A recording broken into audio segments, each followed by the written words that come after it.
Suite à la disparition subite de MyForexFound qui était une prop firm CFD, on a vu pas mal de vidéos sur YouTube nous proposer de trader les futurs pour éviter d'avoir des problèmes et que les prop firms comme Topstep étaient régulées et qu'en plus elles offraient des outils professionnels. Dans cette vidéo, on va comparer Topstep et FTMO, les deux géants des prop firms, d'un côté les futurs et de l'autre les CFD. Avant de commencer ce comparatif, je voudrais expliquer que les règles que nous imposent les prop firms jouent un rôle déterminant sur le taux d'échec des traders et que ces règles jouent contre nous. C'est sûr que les prop firms permettent aux traders de commencer à trader, mais il faut bien comprendre que les prop firms ne sont pas pour autant nos amis. On peut vraiment comparer les prop firms à des casinos dans le sens où c'est un vrai business et qu'elles développent un avantage par rapport à nous, en d'autres termes, un edge. Pour pouvoir gagner, un casino définit des règles de jeu qui vont lui permettre d'être profitable en fin d'année. Et bien pour les prop firms, c'est pareil, et c'est pour ça qu'il faut bien étudier les conditions de trading avant de commencer un challenge. Et ce dont on va parler dans cette vidéo, c'est la mise en évidence des règles qui vont vous faire échouer. On en vient à comparer Topstep et FTMO en précisant tout de suite que dans les deux cas, on trade sur des comptes démo, que ça soit avec la prop firm CFD ou la prop firm future. Les deux prop firms se réservent le droit de vous passer en compte réel si elles le jugent nécessaire. Sinon, c'est du démo pour tout le monde. Vous ne tradez pas en réel, c'est donc un marché simulé pour les prop firms CFD, mais aussi pour les prop firms futures. Simulé dans le sens où tous les deux répliquent les datas du support que vous tradez en faisant tout pour reproduire les conditions du réel. Donc tous ceux qui vous disent que trader sur des comptes futurs c'est trader sur des comptes réels vous racontent n'importe quoi, c'est complètement faux. Pour faire une comparaison, je vais faire un tableau avec d'un côté Topstep et de l'autre FTMO. Et on va prendre un compte à 50 000 $ pour cette comparaison. Le compte coûte 49 $ chez Topstep, plus 149 $ de frais d'activation, soit 200 $, et 345 $ chez FTMO. Donc FTMO est plus cher d'environ 150 €. L'objectif de profit est de 3000 $ chez Topstep et 5000 chez FTMO. On vous demande donc de faire 2000 $ de plus chez FTMO. Le max drawdown, soit la perte maximum, chez Topstep est de 2000 $ et chez FTMO, elle est de 5000 $, soit plus du double. Et enfin, la perte journalière max est de 1000 $ pour Topstep et de 2500 $ pour FTMO. Si on reprend ces datas sur un graphique, on voit qu'FTMO vous donne plus de flexibilité quant au max drawdown, c'est-à-dire que l'objectif de gain est de 5000 $, et bien le stop loss maximum est aussi de 5000 $, ça fait un rapport de 1 pour 1. Alors que pour Topstep, l'objectif est de 3000 $, mais le stop loss max est de 2000 $, soit 33% de moins que l'objectif. On voit aussi que la perte journalière chez Topstep est beaucoup plus restrictive que chez FTMO. Topstep vous autorise à perdre un tiers de l'objectif, par contre FTMO vous permet de perdre la moitié de l'objectif. En résumé, FTMO est beaucoup plus souple sur les pertes autorisées que Topstep. Certains diront que c'est bien car ils se sentent encadrés, alors que d'autres y verront des contraintes trop restrictive. Si on veut une amplitude de travail plus grande chez Topstep, il faut acheter un challenge à 150 000 $. On voit que le max drawdown est en effet de 4500 $, quasiment comme FTMO, mais le problème, c'est que l'objectif de profit est passé à 9000 $ sur ce challenge. Donc ce n'est pas une solution de changer de challenge. On constate aussi que Topstep et FTMO ne traitent pas les pertes de la même manière. Sur le compte à 50 000 $, Topstep vous autorise une perte journalière et une perte maximum pour le compte. Dans cet exemple, on voit en noir la courbe de progression du capital du trader qui part de 0 pour monter à plus de 1000 $. En bordeaux, la ligne d'en dessous, c'est la limite de perte journalière 2000 qui évolue en suivant la balance du compte avec un décalage d'un jour. Et tout en bas, la courbe en pointillé représente le max drawdown, c'est-à-dire la perte max autorisée sur le compte. Cette courbe suit la courbe de la limite journalière et se cale sur les zéros une fois qu'on a atteint cette limite pour ne plus en bouger. Sur FTMO, la différence est que le max drawdown reste à moins 5000 toute la durée du challenge. Elle est recalculée tous les mois en fonction de la balance du compte. La limite de perte journalière évolue quasiment comme chez Topstep, elle est calculée une fois par jour en fonction de la balance. Encore une fois, chez Topstep, le trader a moins d'amplitude de travail que chez FTMO. Pour aller plus loin dans la comparaison des challenges, voilà ce que j'ai remarqué sur les 3 programmes de Topstep. Dans ce tableau, je prends les 3 différents challenges qui existent. Le 50 000 $, le 100 000 $ et le 150 000 $.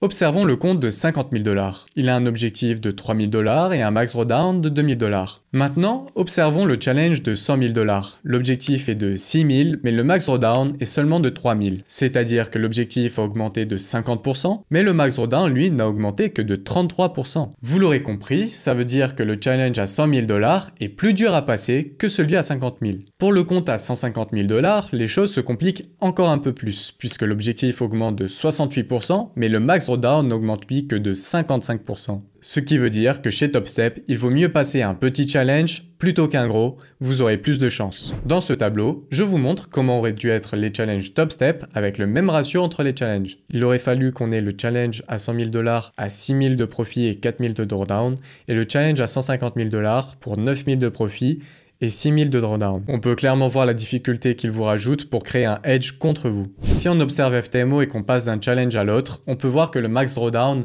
est proportionnel à chaque challenge. FTMO ne fait pas comme TopStep en réduisant vos chances de succès sur les gros comptes. Maintenant, on va s'intéresser au passage de challenge en lui-même, toujours sur les comptes à 50 000 $. TopStep vous autorise 1000 $ de pertes quotidiennes. Si vous atteignez ce seuil, le compte est gelé et vous ne pouvez plus trader de la journée. Il faudra alors attendre le lendemain pour recommencer. C'est comme un fusible de protection qui limite les pertes du trader. Alors que sur FTMO, si vous l'atteignez, ça ferme votre compte. Quoi qu'il en soit, on va servir des daily loss limits, donc de ces pertes journalières autorisées, pour déterminer l'effet de levier possible sur ces deux challenges, 1000 pour TopStep et 2500 pour FTMO. Il faut savoir que sur les futurs, vous pouvez trader des mini-contrats ou des micro-contrats, et les valeurs sont fixes. Pour le Nasdaq par exemple, c'est 20 $ pour un mini et 2 $ pour un micro. Avec le compte de 50 000 $ de TopStep, si vous décidez de trader un mini-contrat à 20 $ le point, vous atteindrez votre limite de 1000 $ de pertes journalières en seulement 50 points. Ce qui me semble personnellement un peu juste pour se sentir à l'aise pour trader. Prenons plutôt 10 $ du point pour vous permettre d'avoir 100 points de perte journalière. Il faudra donc que vous tradiez 5 micro-contrats dans ce cas-là. Voilà comment on pourrait trader le compte de TopStep sur le challenge à 50 000 $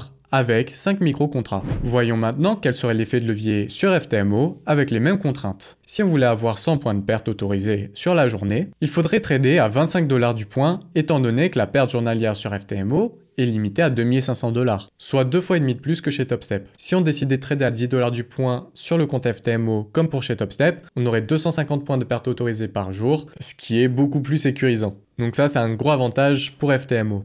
Il faut aussi noter que sur les CFD, vous pouvez jouer avec votre effet de levier comme vous le souhaitez. Contrairement au futur qui vous impose des incréments de lot comme je vous l'expliquais, c'est un second gros avantage. Par exemple, un débutant sur FTMO pourrait mettre un tout petit effet de levier et trader à 10 centimes du point. Contrairement au futur, vous ne pouvez trader le Nasdaq qu'à 2 $ du point au plus bas. Dites-moi en commentaire si c'est bien ça parce que je suis pas spécialiste non plus sur les futurs. Il existe peut-être d'autres solutions. Continuons avec l'objectif à atteindre de 3000 $ sur TopStep. Si on trade à 10 $ du point, alors il faudra sortir 300 points du marché pour faire 3000 $. Imaginons que vous soyez performant et que vous parveniez à faire 100 points par semaine avec votre technique, vous mettriez 3 semaines à passer votre challenge. Chez FTMO, l'objectif est de 5000 $. En tradant 25 $ du point, on mettrait 2 semaines à passer le challenge en générant 100 points par semaine. Donc pour un effet de levier identique, entre les deux challenges et les mêmes compétences, vous auriez une semaine en moins de travail chez FTMO. C'est intéressant à savoir. Si on compare les pourcentages de profit, vous feriez 6% de profit chez TopStep et 10% de profit chez FTMO. Personnellement, quand je vois ça, pour le même effort, je ne vois pas pourquoi j'irais ouvrir un compte chez les propres firmes futures. On gagne 66% de plus en tradant avec FTMO qu'avec TopStep.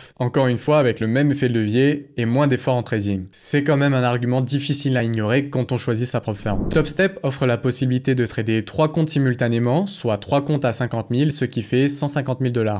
Vous pouvez aussi ouvrir 3 comptes à 150 000 $, ce qui vous ouvrira un capital de 450 000 $. Avec FTMO, vous pouvez avoir jusqu'à 400 000 $ de capital au maximum, donc TopStep et FTMO se valent côté capital. Mais comme on l'a vu juste avant, les objectifs et les drawdowns sont différents. Sur les challenges de 450 000 $ de TopStep, l'objectif sera de 6%, mais la perte max autorisée sera de 3%. Alors que sur les challenges de FTMO à 400 000 $, l'objectif sera de 10% et la perte max autorisée sera de 10% aussi. Je trouve la différence énorme en termes de risque. Encore une fois, je ne sais pas si je suis le seul à voir ça, donc dites-moi en commentaire ce que vous en pensez. Pour un débutant, avoir la possibilité de trader avec quelques centimes par trade, et en plus d'avoir une perte max 3 fois supérieure, je pense qu'il vaut mieux commencer par un CFD. Un trader gagnant pourra passer sur futur parce qu'il disposera du capital et il pourra se permettre de trader avec des contraintes aussi serrées. Voyons rapidement les gains potentiels sur les deux prop firms si vous tradez avec le compte à 50 000 $. Je reprends les valeurs de tout à l'heure. Pour trader de manière sûre sur TopStep, on garde un trading à 10 $ du point et 25 $ sur FTMO. Reprenons aussi les 100 points réalisés par semaine et voyons ce que cela génère en un mois. Pour TopStep, on fait 100 points multipliés par 4 semaines, multipliés par 10 $ du point, multiplié par 3 comptes, ça fait 12 000 $. De l'autre côté, pour FTMO, on fait 100 points multipliés par 4 semaines, multiplié par 25 $ du point,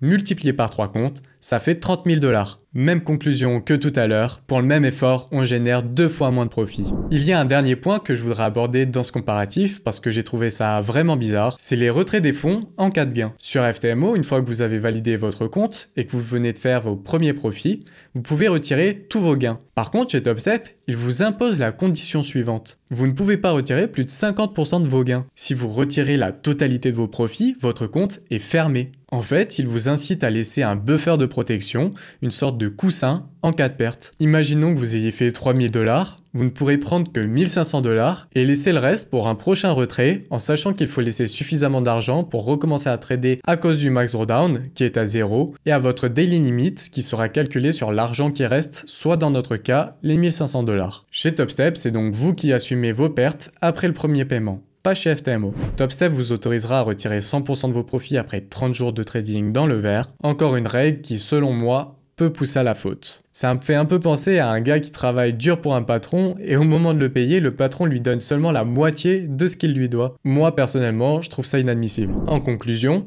TopStep est beaucoup plus directif dans le sens où il vous impose une façon de trader. C'est-à-dire qu'il est préférable par exemple de rapidement prendre ses profits et donc de faire du scalping pour s'en sortir chez TopStep. Et bien sûr, la grosse différence est que votre compte TopStep ne supportera pas un drawdown trop important. Je vais reprendre ce que je disais sur les casinos. N'oubliez pas qu'ils ont un hedge contre vous et qu'ils sont là pour faire de l'argent, c'est un business avant tout. Les prop firms, c'est pareil. Sur le site de TopStep, on voit ici One Rule, One Goal, c'est-à-dire une règle, un objectif. Et avec tout ce qu'on a vu sur TopStep, on voit bien qu'il n'y a pas qu'une seule règle, mais un grand nombre de règles qui sont là pour vous faire échouer. FTMO aussi est farci de règles. Par contre, je trouve que passer un challenge chez eux est plus facile quand on compare les deux prop firms. Et voilà, nous avons parcouru en détail les différences entre TopStep et FTMO, les deux géants des prop firms. J'espère que cette vidéo vous a fourni des informations précieuses pour prendre une décision éclairée sur laquelle de ces deux entreprises correspond le mieux à vos besoins en tant que trader. Il est essentiel de se rappeler que dans le monde du day trading, la recherche d'un avantage et la compréhension des règles du jeu sont essentielles. Les prop firms offrent une opportunité unique, mais elles ont aussi leurs propres règles et conditions. Si vous recherchez plus de flexibilité en matière de perte autorisée, FTMO pourrait être votre meilleur choix. En revanche, si vous préférez une structure de coûts différente ou si vous visez des objectifs de profit spécifiques, TopStep pourrait être plus adapté. En fin de compte, le choix entre TopStep et FTMO dépendra de votre stratégie, de vos préférences personnelles et de vos objectifs en tant que trader. N'oubliez jamais que le day trading est un voyage où l'apprentissage et l'adaptation sont constants. Les prop firms vous offrent une opportunité, mais votre succès dépendra de votre discipline, de votre compréhension des marchés et de votre capacité à gérer le risque. Si vous avez aimé cette vidéo et que vous souhaitez plus d'informations sur le monde des prop firms ou d'autres sujets liés au day trading, n'hésitez pas à commenter, à liker et à partager. Vos commentaires sont précieux pour moi et je suis là pour répondre à toutes vos questions. Bon trading à tous!